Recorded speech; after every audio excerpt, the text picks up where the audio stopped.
Learn before you burn, learn to earn. It's two of the many features of Fintech startup Goalsetter. Diving into the world of financial literacy right now at the Nasdaq MarketSite. Hello everyone, this is Jabari Young, senior writer here at Forbes, and we are at the Nasdaq MarketSite. And I'm joined by the CEO of Goalsetter, Ms. Tanya Van Court. Now, Goalsetter is a spending, savings, wealth building, and financial education platform. And you might recognize Tanya's face because you were at our inaugural Forbes BLK Summit last November in Atlanta. Tanya, thank you for coming back to the Nasdaq. How are you? I am doing well. Thank you for having me. Well, I appreciate it. Yeah. Well, listen, it's Financial Literacy Month, right? And so I have to kind of start off with that. What's the biggest piece of advice that you would give someone right now about financial literacy? And then, listen, you're coming off of Are You Smarter Than the 12th Grader quiz, a serious A extension. We'll get into all of that. But again, financial literacy is the core of this app. What's the biggest thing that you learned that you can offer? The biggest thing that I've learned, Jabari, is that financial literacy is not something for folks who are 20 years old or 30 years old or 40 years old. It's actually something for people who are 5 years old and 6 years old and 16 years old. And by the way, 26, 36, and 46, right? In the past couple of generations, people actually have not gotten any financial education, and so are really lacking in their financial literacy. And what does that mean? That means multiple generations of a lack of knowledge. And so we find that, 80% of wealthy families, actually 90% of wealthy families, are losing their wealth by the third generation. So even those who have made it, they lose their wealth because they're not able to pass on that institutional knowledge. So it's not just about institutional and generational wealth, it's about generational knowledge. And so for Financial Education Month, what I would say is start to teach your kids early, teach them no matter how old they are, because whatever you have managed to scrape together during your lifetime will certainly go away if you haven't gotten them on the path of financial education very early. Absolutely, and what better way to start that than using Goalsetter, right? What better way? Absolutely. So let's take me into this Series A extension round, right? You raised $9.6 million. It was a Series A extension again in March, right? And that was led by Massachusetts Mutual Life Insurance Company, Mass Mutual, and that's a part of their $100 million fund. And I believe this is about 30 million so far that you've raised, coming off 15 million 2021, and a 3.9 Series A in 3.9 seed round in 2021 in January. I remember that, right? I wrote that one. But take me into this Series A extension. What do you guys plan on doing with the money? So two things about the Series A extension. The first thing is Mass Mutual was a big part of it, and Edward Jones was a big part of it as well. And so, the signal of that is so important because to have those kind of strategic partners who are stalwarts in the wealth management space, and what do they care deeply about? They care deeply about ensuring that they are partnering with folks like Goalsetter who can help the next generation to be financially fit. They're serving families every day. They're serving adults in those families every day. And it is clear that in today's world, the future of finance has to be family finance. So I think that's the most significant thing about that round, that we have such incredible strategic partners like Mass Mutual and Edward Jones. I think the second thing that's really important about this round for us is that it really signals our depth in the B2B financial capability space.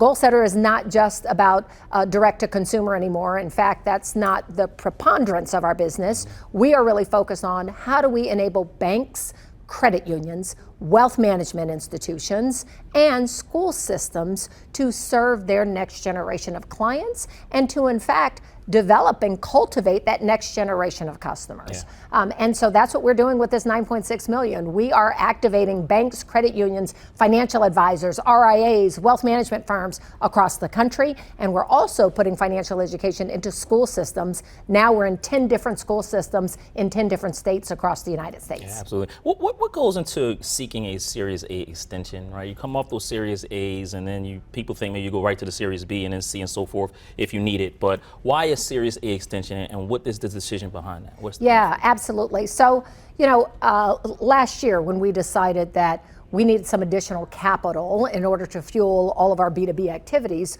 we looked around the ecosystem, and what we realized is that Fintech was really in a very dangerous place last year, right? There were a bunch of direct-to-consumer fintechs where they are taking a lot of investment, but burning through that investment very, very quickly with marketing campaigns, spending a lot of money on those direct-to-consumer marketing campaigns.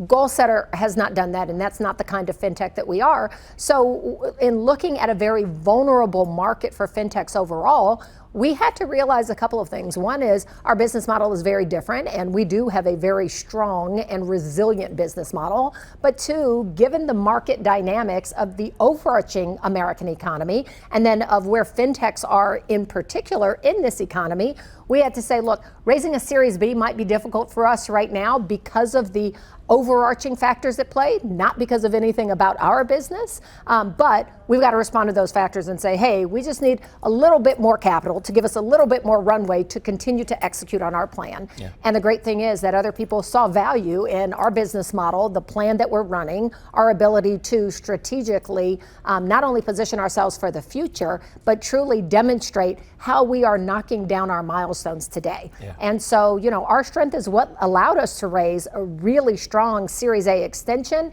in a really vulnerable American economy. And other investors, Chris Paul, Kevin Durant, NBA stars, and then Robert Smith, the billionaire, get into your pitch deck to them later. But when you think about raising capital, and again, me and you have these conversations all the time. We talk about, specifically women, black women especially, have a tough time raising money.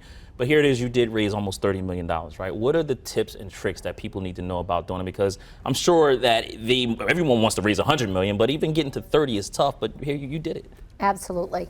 So Jabari, the thing that I would say is, look, when you look at the overarching ecosystem, we also know that such a small percentage goes to black women. Yeah. And, we are no longer in the post-George Floyd times where people are becoming more cognizant of where their dollars are going and saying we need to diversify these dollars. Yeah. That's not really happening in the ecosystem that we're in today, right? And so for black women in particular, you have to look at your value proposition and how you are helping other people to succeed, to make money, to reach a new demographic that they haven't been able to reach. At the end of the day, investors are investing in you, and it didn't matter if it was 2021 or 2024. Investors still invest in you because they think you are going to allow them to make money on their capital, right? And so for me, it really is about identifying where those strategics are in the overarching industry, who you can help. It's not about them helping you anymore. You've got to say, who can I help in order to extend their overall market, their overall consumers, get to a new consumer base, generate additional revenue. So that's the first aha moment, right? No one is helping you, you are helping them. And so identify those strategics who you can help. The second thing is there really is a difference between raising from institutional investors who do this for a living, right? VCs who do this for a living, and raising from strategic investors who do this because it is good business for their business. And so my ability to, really fragment those two markets and say, hey, I don't necessarily want to or need to go to VCs right now because institutional investors are not only more interested in the product and the service that I'm offering, but they are likely to be my next partners. Yeah. And what do we all need as startup companies? We need revenue. And so, partnering with an institution, partnering with a strategic investor is not only great for your overall round today, it's also good for your business prospects and your revenue prospects moving forward. Yeah, talking to another CEO, Dr. Ben Harvey, he was up here and he just raised money for his startup, AI Squared, and we were talking. He said, hey, if you are a startup and you're looking to go from venture to growth, you should probably present 3 to 5 million in recurring revenue to attract that capital. You agree with that? 100%. So, what people are looking for is not a one-off deal, but a deal that demonstrates that you will have recurring revenue over many years. They are also looking for, do you have a product that is scalable where not only one partner would be interested in it, but you can take that up and extend that to other partners. And when you demonstrate that success with one or two or three, with 1 or 2 or 3 or 4 or 5 partners, then, the propensity of that model to work for other partners as well is absolutely higher and makes investors much more interested. Yeah. What's it like being CEO of a company? Wow. You've worked in corporate America now, but I've never asked you, what is it like to be the CEO? You call the shots, you make, what is it like? Listen, being the CEO of a company is the hardest job I've ever had. Actually, probably only paralleled by being a mother.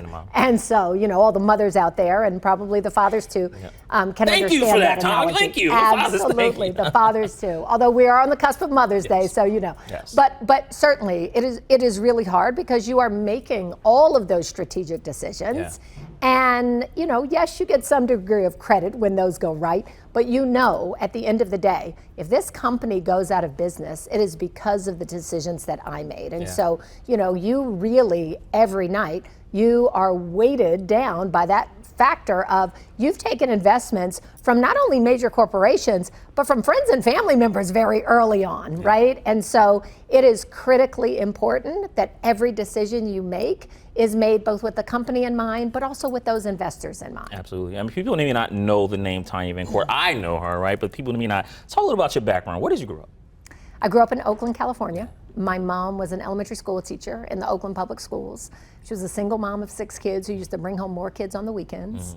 And so, she really imbued in me early on a love for education, a love for building bridges and closing gaps in our community. And so that really is my DNA and what I care deeply about, and why I started Goalsetter, and why we are positioning Goalsetter to change the lives for all of those community members who never had financial education. We want them to have a better option than just a debit card in their kids' hands where they are teaching their kids how to send and spend money, right? You talked about learn before you burn. Our debit card actually comes with financial education quizzes where that kid's debit card will freeze on Sunday morning if they haven't taken their financial literacy quiz for the weekend. One of my favorite parts about that app, right? That's right. That's right. But that's my mother coming through me, right? That is the educator in her saying, hey, you don't need to be out spending that money when you don't know about the key principles of saving and investing first. And so that's my background. I went to Stanford, got a couple degrees in engineering. A couple? No, that's a nice floss, right? A couple of them in engineering. Engineering is a hard degree to obtain, right? You just don't go and get them. Right? No, that's right. It is a hard degree to obtain. But I'll tell you something that was even harder for me, Jabari. I came out of Stanford, had a bunch of interesting jobs. I was 28 years old, working at a company in Silicon Valley. They gave me a bunch of stock and stock options, and I didn't have what we're talking about today, financial education, right? And so I didn't know what to do with the stock. I just left it there. By the time I was 28, the stock was worth about $1 million, Jabari. But that was at the beginning of the day, because by the end of the day, the big tech bubble had burst. 20,000, that's when it dropped to. 20,000 by the end of the day, right? So we had $1 million going down to 20,000 by the end of the day, because I didn't know about diversification or asset allocation. I didn't know about stock vesting and what I should have done. So that was what really precipitated me to understand the fact that financial education is not something that just one segment of society needs. It is everyone. It doesn't matter if you are rich or wealth-seeking. It doesn't matter if you are highly educated or not very educated at all. It is critical that everyone in this country have financial education, and so many don't. I talk to chief marketing officers, other executives every single day who are like, Tanya, don't tell.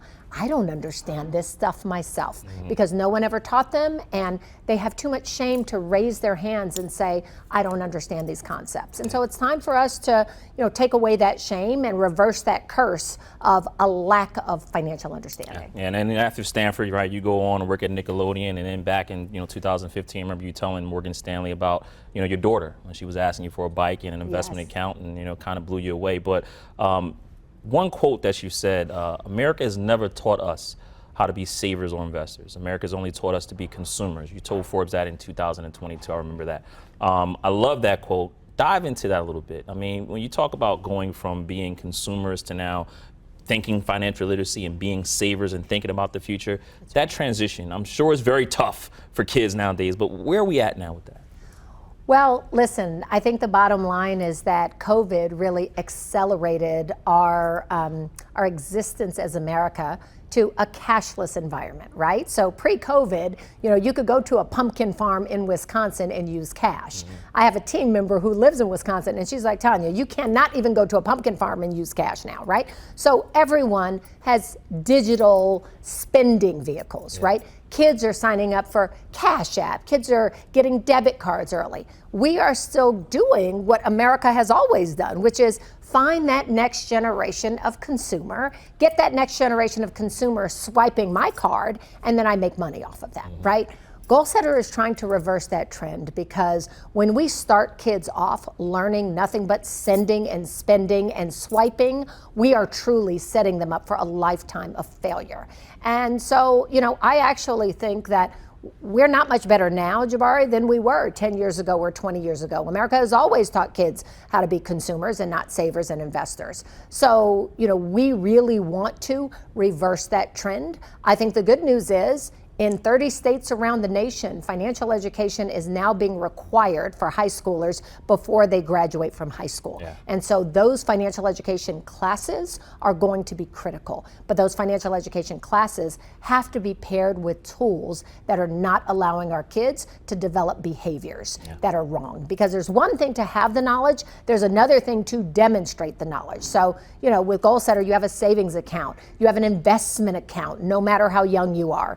You have goal-based saving. So, my 6-year-old can say, hey, I'm saving for a robotic dinosaur, but my 16-year-old can be saving for college, or can be saving for a new computer or a new phone. So we are reaching kids where they are and giving them fun and engaging tools so that they learn how to save, but also have financial education quizzes at their age level, right? We have financial education quizzes for 6 years old, for 10 years old, for 12 years old, for 16 years old. And that's what's really critical, teaching the kids at their age and meeting them where they are. And you speak of quizzes, right? Again, we were touching on, are you smarter than a 12th grader, right? It is quiz that Goalsetter put out, top of the month in April, and it was kind of hard to look at the stats and see that we are regressing from a financial standpoint. Socioeconomics, put that aside, it was a whole bunch of groups.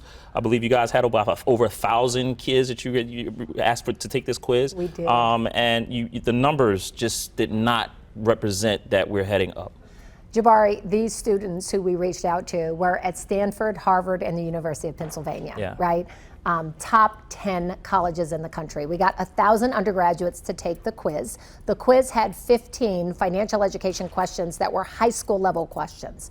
On average, these kids got 51% right. So we have students who are at the top universities in the country who aren't even understanding concepts like compound interest versus simple interest, right? Only 48% of the kids knew the difference between the two. Not understanding the 50-30-20 rule. So, hey, I should be saving a certain percentage of my money that I get out of my check every month, or investing that percentage.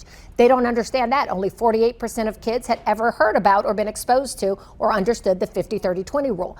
55% of the kids thought that they were financially competent before taking the quiz.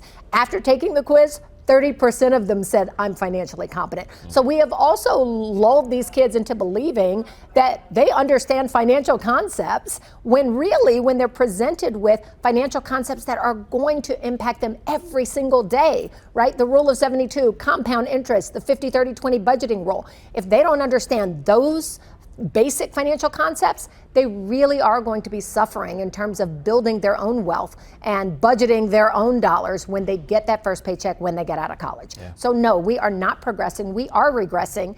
And the purpose of that quiz was to demonstrate that it is all of us. Yeah, absolutely. Get you out of here on some last minute, quick rapid reaction style questions. And I'll start with generative AI. That's still a buzzword, right? Generative AI. What comes to mind when you hear generative AI? And will it hurt or help your business? Oh, when I hear generative AI, I hear new technology, new capabilities that make it easier for people to access information.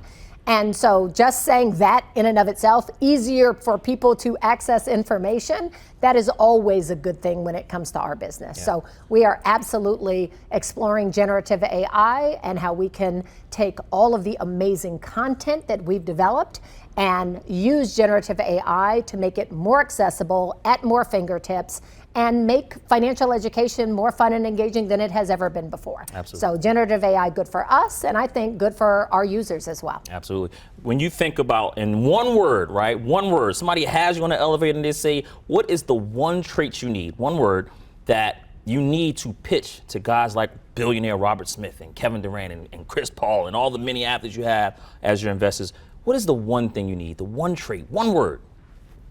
Vision. Vision. Why vision?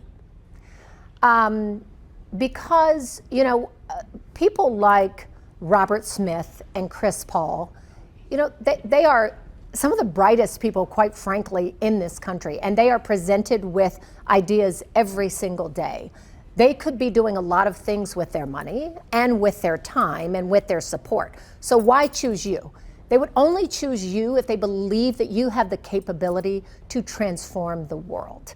And that requires vision. It's not about solving a problem that's this big. It's about transforming neighborhoods and communities and families and our nation.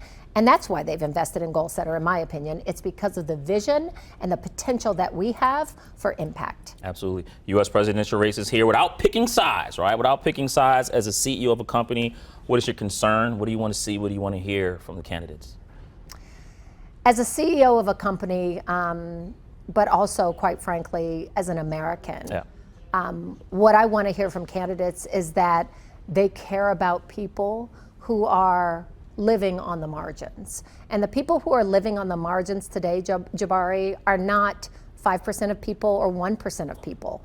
Wide swaths of Americans are now living check to check. They are trying to figure out how to send their kids to college, with college having being at an exorbitant all-time high, and you know the average family cannot afford it. People are going into monumental debt before their kids, on behalf of their kids, and then for those kids before they even start working. They're $400,000 in debt, right? So many Americans are now living in a space where they are worried about money, stressed about money, and don't see a lot of light at the end of the tunnel. And so what I want to hear from candidates is how they're not taking care of the top 10%, but how they're taking care of the rest of the 90%. Because I truly believe that it's the remainder of the 90% that absolutely need financial help in this country. 100%. Good to great time, right? Get you out of here on this, right? What is the difference, and you should know, right? What is the difference between a good fintech platform and a great one? Wow. The difference between a good fintech platform and a great fintech platform is, I would say, twofold. The first thing is a good fintech platform may be good for users and users like it. A great fintech platform is one that users like, but one that is also transforming those users' lives in some really significant way. And sometimes ways that they don't even know about, because it is changing their behaviors or preparing them for a brighter and better future. So in my mind, that's the difference between good and great. In the case of Goalsetter, you know, because we are partnering with banks and financial institutions and credit unions and wealth management systems, how I would define a great fintech platform is one that doesn't only change the lives of that end user, but one that changes the lives of our financial institution partners, so that they are expanding their scope and bringing more people under the tent, and really cultivating that next generation of customer, of member, of user. Yeah, absolutely. Boston Consulting Group, they estimate fintech platforms and services right away, right? It's 2% now of the global financial sector's market, about $12.5 trillion. That's going to grow to 7%, right, by 2030. So definitely make sure you have a great fintech platform, because there's a lot of money out there to capture. Tanya Van Court, thank you so much for the time. Happy Financial Literacy Month. Thank right? you. And let us know when Goalsetter is ready for that Series B or C, right? If you need it that much. But definitely want to continue to keep monitoring the company. Thank you, Jabari. Thank you for having me. Thank you. Thank you for watching here at the Nasdaq MarketSite. We'll see you next time.